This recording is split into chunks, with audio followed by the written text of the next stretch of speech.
आइए मैं आप लोगों को इस वीडियो में एक क्वेश्चन सॉल्व करके बताता हूं जो कि लिटरली लोडेड पाइल के एनालिसिस पर बेस्ड है।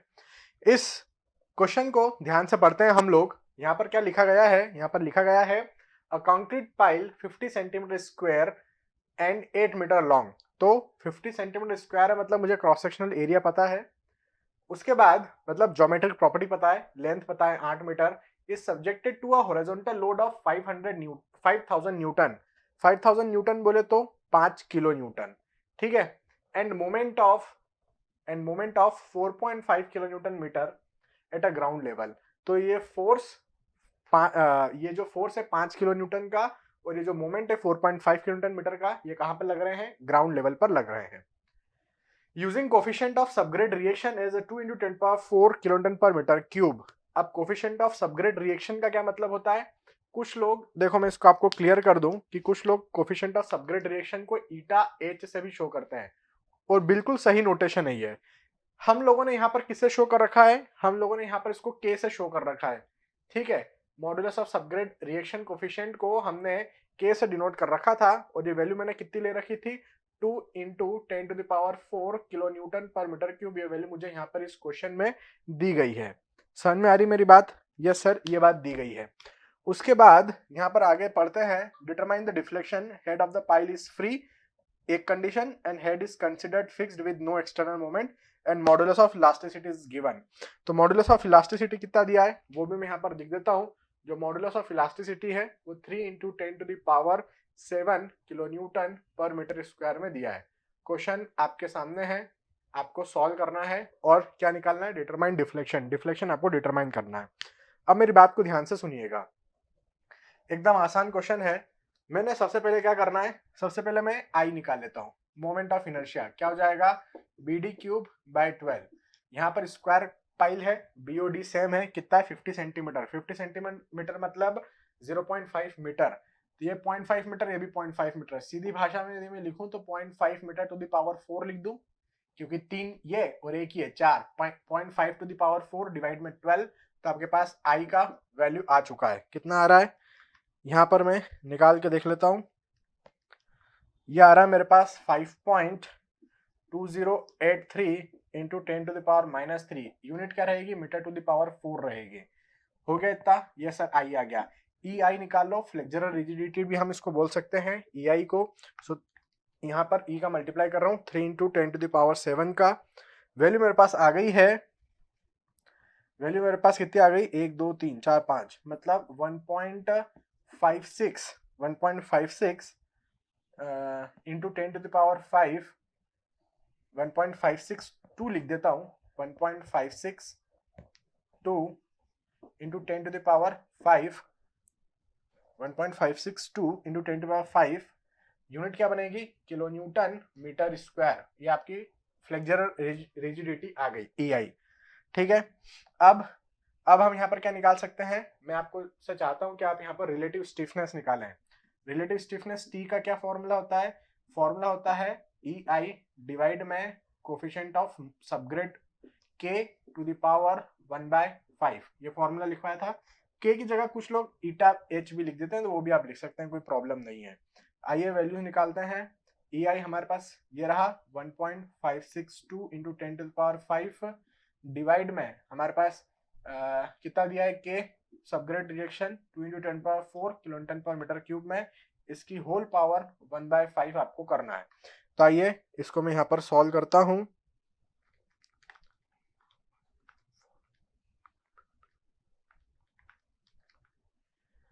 वैल्यू आ गई है मेरे पास T का, कितना आया? 1.508 मीटर में इसका यूनिट होता है रिलेटिव स्टिफनेस का।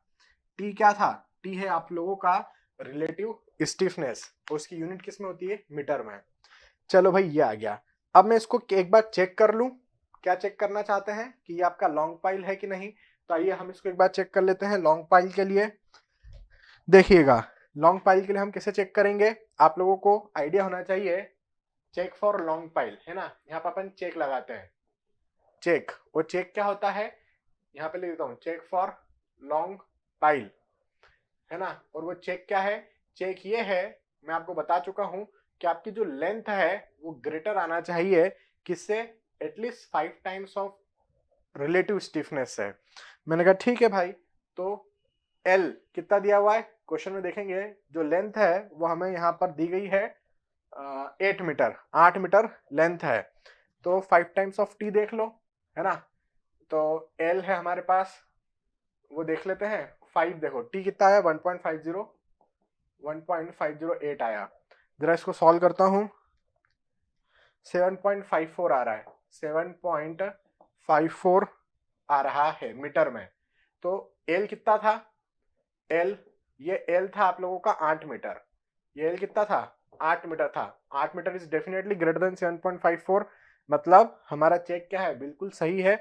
हमें जो पाइल दिया गया है ये लॉन्ग पाइल है, तो हम यहाँ पर क्या लगा सकते हैं, देयरफॉर हम यहाँ पर अप्लाई कर सकते हैं आपका रीज एंड मेटलॉग एनालिसिस।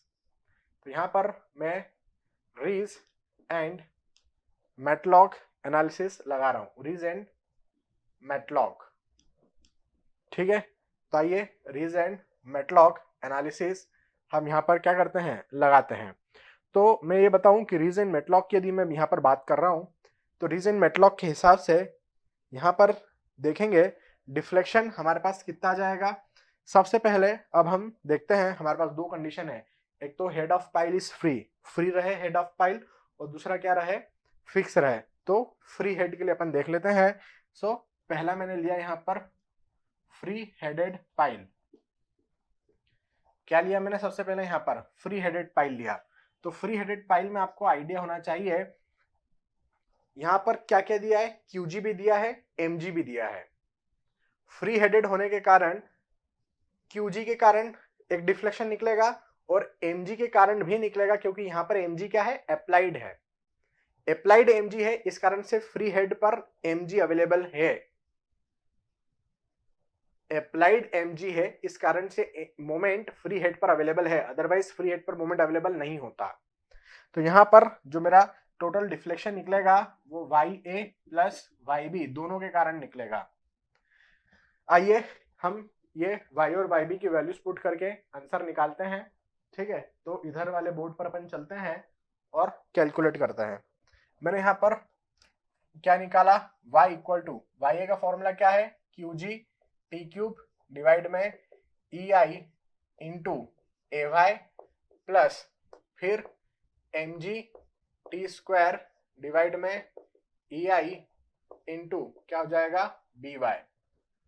यहाँ पर सभी वैल्यूज हम पहले देखते हैं, हमें कहां पर बोला है डिफ्लेक्शन, ग्राउंड लेवल पर निकालने के लिए पूछा गया है, ठीक है। अपन ग्राउंड लेवल पर निकालते हैं।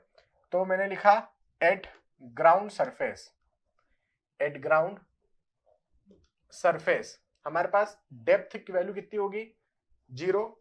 यदि डेप्थ की वैल्यू 0 है तो आपका जो डेप्थ फैक्टर होता है capital Z, that will be small z by t, इसकी वैल्यू भी क्या हो जाएगी, इसकी वैल्यू भी 0 हो जाएगी। So for depth factor capital Z equal to 0 हमारे पास AY और BY निकल कर सामने आएगा। कितना आएगा, मेरे पास टेबल है, वो टेबल मैं यूज कर लेता हूं। ये मेरा मोबाइल है, इस मोबाइल में मेरे पास इमेज ऑलरेडी मौजूद है। इस इमेज में मैंने यहां पर देखा एवाई का वैल्यू निकल रहा है 2.435, 2.435 और बीवाई का जो वैल्यू है वो है 1.623। ये वैल्यूज दिख रही है, ये वैल्यूज एवाई और बीवाई का उठाओ और यहाँ पर पुट करो। तो y will be equal to, QG कितना दिया है 5 किलो न्यूटन, T कितना निकला 1.508 निकला, इसकी पावर क्यूब डिवाइड में EI फ्लेक्सुरल रिजिडिटी कितनी आई 1.562 आई, तो 1.562 इंटू 10 टू द पावर 5 निकला था, ये हो गया। इंटू एवाई कितना है 2.435, ये हो गया अपना ये वाला टर्म कंप्लीट YA। ये किसके कारण आ गया, QG अप्लाइड लेटरल फोर्स के कारण, ये MG अप्लाइड मोमेंट के कारण देख रहे हैं।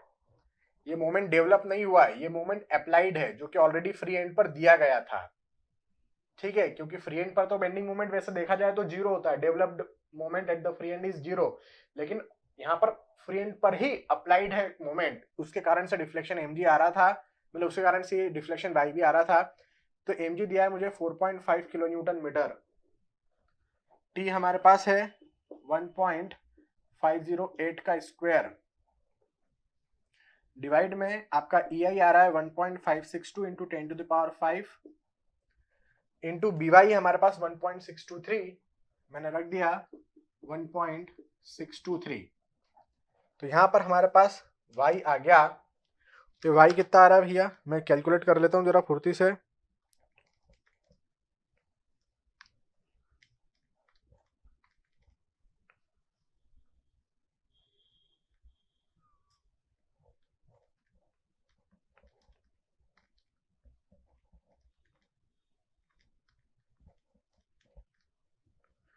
वैल्यू आ रही है मेरे पास 11.754 into 10 to the power -5 plus, ये फर्स्ट टर्म सॉल्व किया मैंने,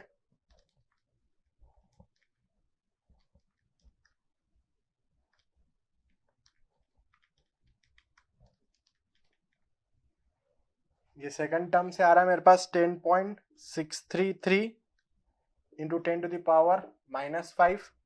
मेरे पास टोटल y का वैल्यू मैं यहाँ पर देख लेता हूँ,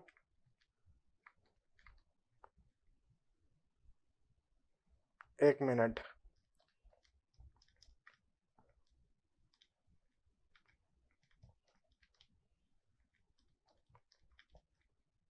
सॉरी, ये वैल्यू जो आ रही है, ये वैल्यू आ रही है 26.73, ये वैल्यू हो गई। और वो वाली वैल्यू मैं एक बार चेक कर रहा हूँ,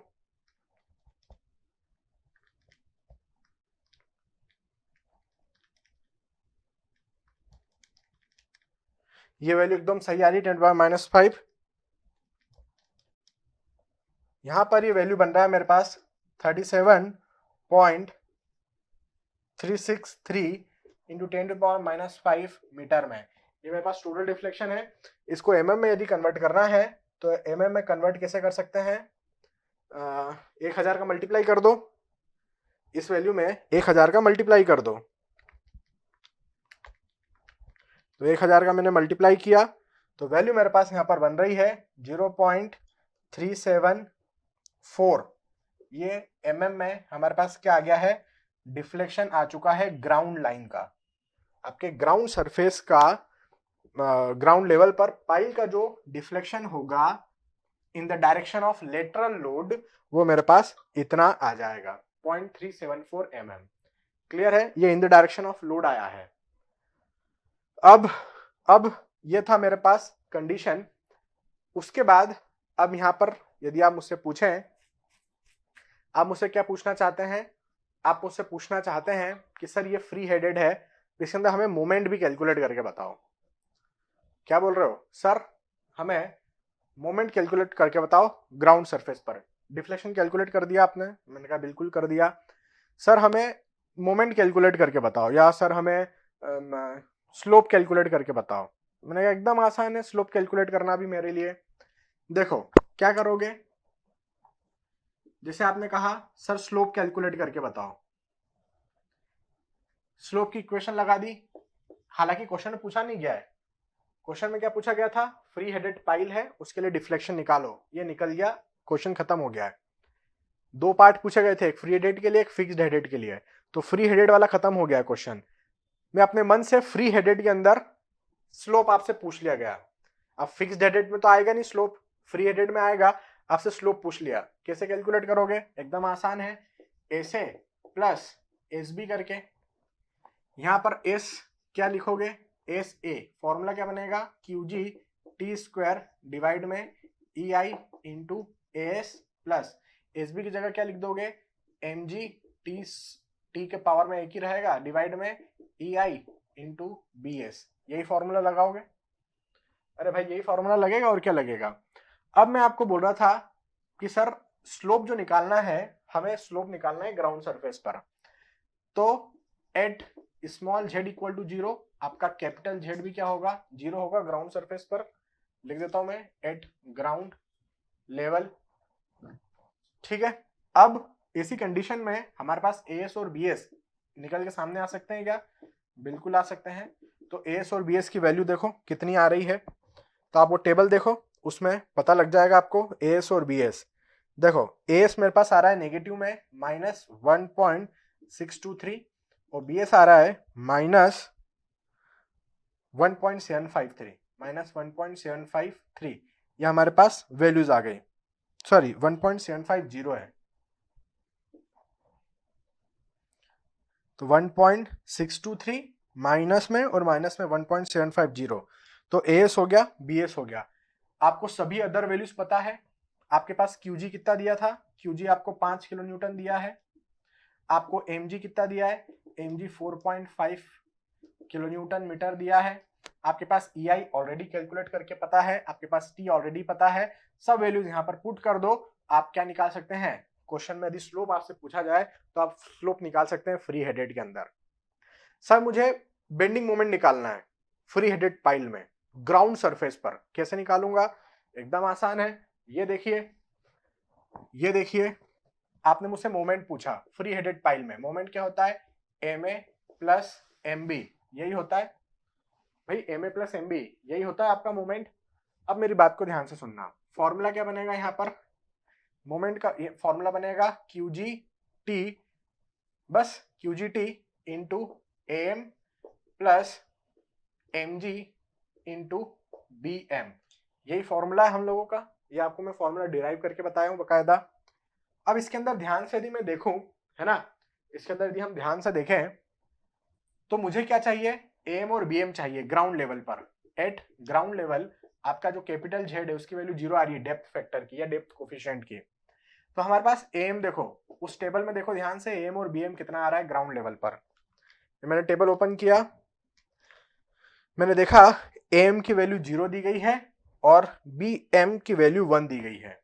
क्या मतलब हुआ इसका, इसका मतलब ये हुआ एम को अब यहां पर रखो, capital M is equal to Q G T M, first term 0 हो गया, प्लस एम जी की वैल्यू, एम जी कितना दिया है 4.5 किलो न्यूटन मीटर दिया था हमें, ठीक है, और बी एम की वैल्यू आपकी कितनी हो गई 1 हो गई। तो आपके पास मोमेंट कितना आ गया, मैक्सिमम 4.5 किलो न्यूटन मीटर ही आ गया।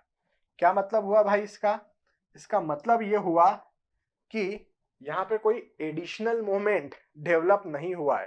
कैसे होगा एडिशनल मोमेंट डेवलप, क्यों होगा, क्योंकि ये तो फ्री एंड है ना, और फ्री एंड पर कोई एडिशनल मोमेंट आता ही नहीं है।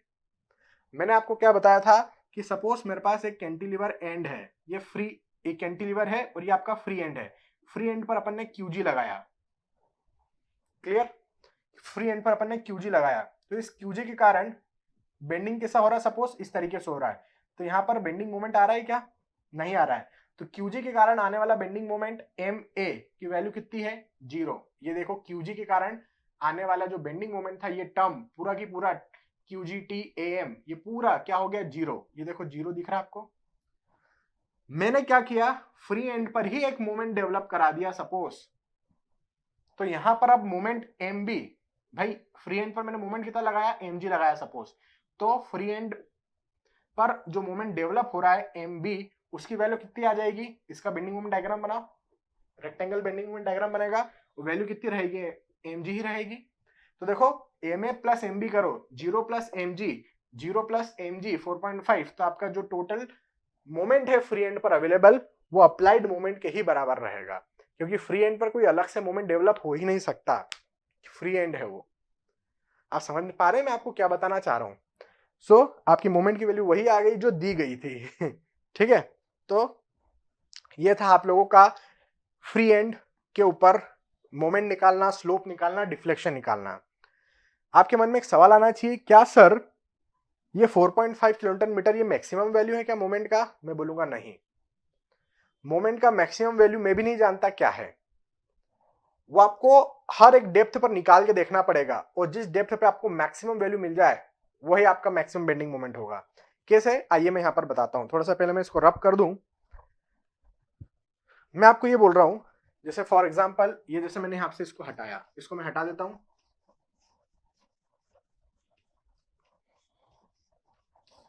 मैंने यहां पर आपको बताया कि भैया आपने मुझसे क्वेश्चन पूछा है कि मैक्सिमम बेंडिंग मोमेंट निकालो और उसकी लोकेशन पता करो। पाइल के अंदर, जैसे कि ये पाइल है आपका, इस पाइल में एक तो दो चीजें आपको निकालना है, एक निकालना है मैक्सिमम बेंडिंग मोमेंट और दूसरा उसकी लोकेशन पता करना है कि वो किस डेप्थ पे जाकर लग रहा है। मैं नहीं जानता मैक्सिमम बेंडिंग मोमेंट यहाँ आ रहा है, यहाँ यहाँ यहाँ यहाँ यहाँ यहाँ किस जगह लग रहा है मैं नहीं जानता, तो कैसे निकालूंगा? फॉर्मूला तो यही रहेगा, फॉर्मूला तो अपना यही रहेगा मैक्सिमम बेंडिंग मोमेंट का, Q G T A M plus M G into B M. Formula तो यही है अपना। आपको क्या करना होगा, यदि आप मैक्सिमम बेंडिंग मोमेंट निकालना चाहते हैं तो देखो आपके पास वो टेबल है, इमेज, ये इमेज जो मैं भेजा था टेबल है आपके पास। तो इस टेबल में जेड की अलग अलग वैल्यूज दी गई है, 0 और ऐसा करते करते मतलब 0.1 फिर 0.2 फिर 0.3 ऐसा करते करते आपको 5 मीटर तक की वैल्यूज दी गई है डेप्थ फैक्टर की, 5 यूनिट तक की, है ना। अब मैं आपको बोल रहा हूं हर एक के लिए आपको एम और बीएम पता है, हर एक वैल्यू ऑफ जेड के लिए आपको एम और बीएम पता है, तो आप वैल्यूज निकाल लो एम की for M and BM value के लिए। भाई जैसे 0 था तो आपको एम भी पता है 0 का और बीएम भी पता है, 0.1 था तो उसके लिए एम भी पता है बीएम भी पता है। तो हर एक वैल्यू ऑफ जेड के लिए आप बहुत सारे वैल्यूज ऑफ मोमेंट निकाल लो। तो हमें मोमेंट मिल गया, सपोज यहां पर मिला हमें 4.5, यहां पर मिला 4.7, यहां पर मिला 5.67, 6.8, एक जगह पर मिला मुझे 9.2, ऐसा करते करते मुझे बहुत सारी वैल्यूज मिल गई। मैंने देखा कि इन सब में से जो मैक्सिमम वैल्यू मिल रहा है वो मुझे 9.2 किलो न्यूटन मीटर का मिल रहा है। वो वही मेरा क्या है, फिर मैंने तो सभी डेप्थ के लिए कैलकुलेट कर दिया ना, तो ये मुझे क्या मिला, मैक्सिमम मिला, और यही मेरा क्या है, मैक्सिमम बेंडिंग मोमेंट होगा। किस डेप्थ पर मिला या पता कर लो यहां से। सपोज ये मुझे मिला 4 मीटर डेप्थ फैक्टर पर, कैपिटल जेड 4 पर, कैपिटल जेड 4 पर मुझे क्या मिला, मैक्सिमम बेंडिंग मोमेंट 9.2 मिला।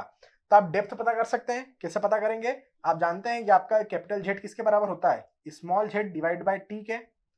तो आपको डेप्थ पता करना है, किस डेप्थ पर आपको ये मैक्सिमम वैल्यू मिली है, तो ये इसके करस्पॉन्डिंग आपको डेप्थ फैक्टर मिल चुका है। इसके अंदर आप रिलेटिव स्टिफनेस का मल्टीप्लाई कर दीजिए, आपको डेप्थ भी पता लग जाएगा कि किस पर्टिकुलर डेप्थ पर इन द पाइल आपको ये maximum value of bending moment देखने को मिल रहा है।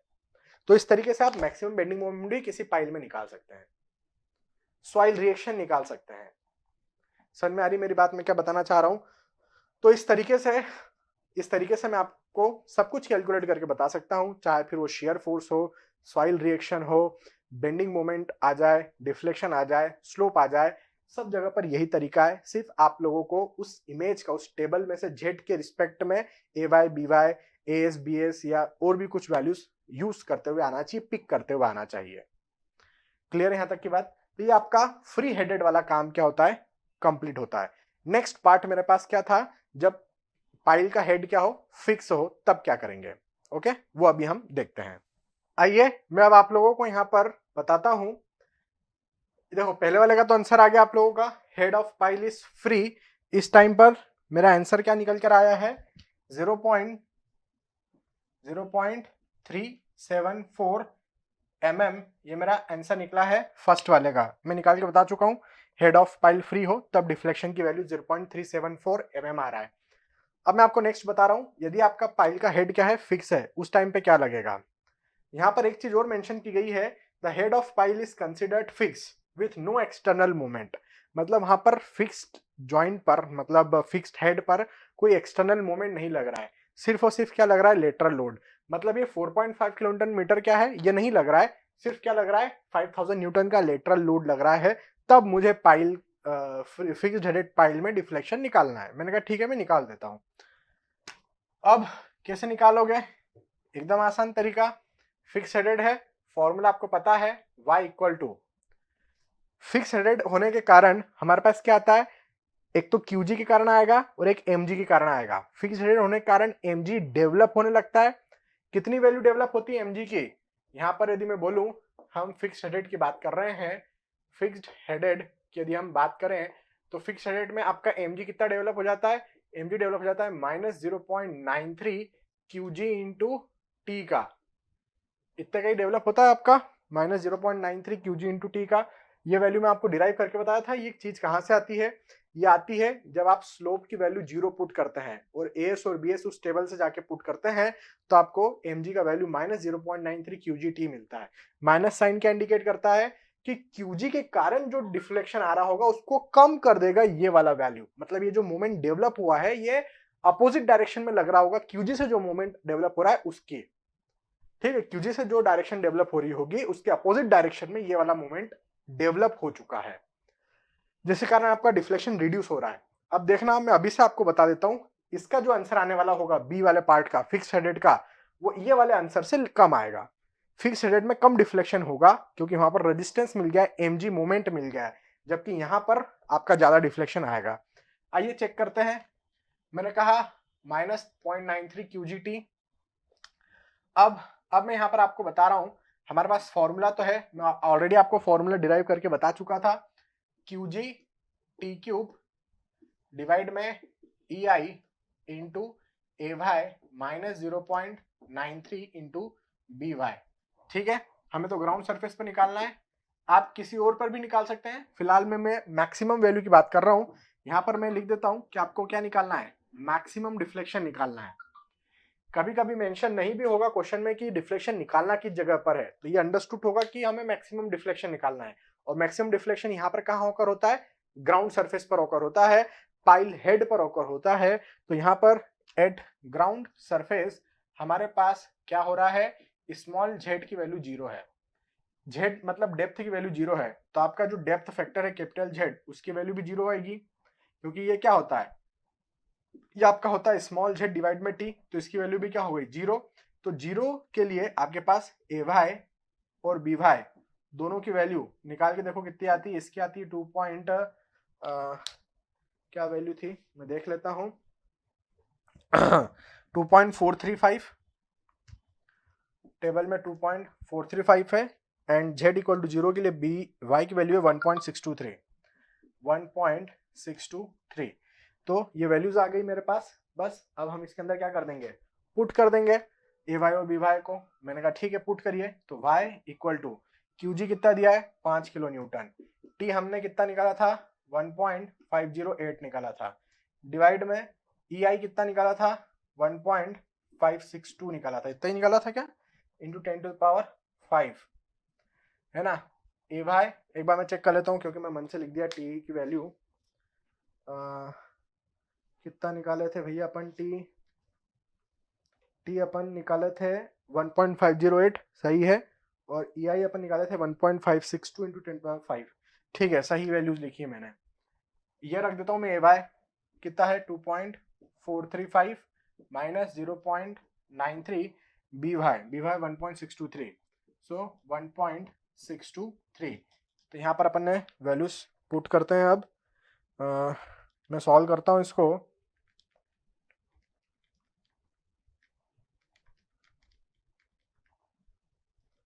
देखते हैं कितना आंसर आता है। आंसर जितना भी आए पहले वाले केस से तो कम ही आएगा,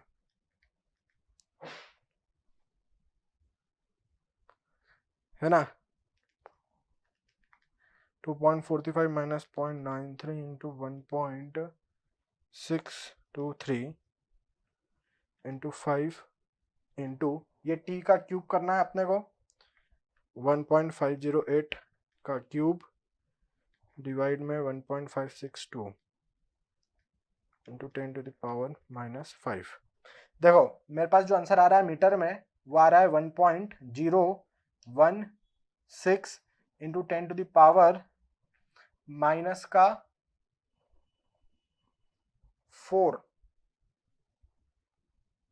मीटर, यही आ रहा है क्या,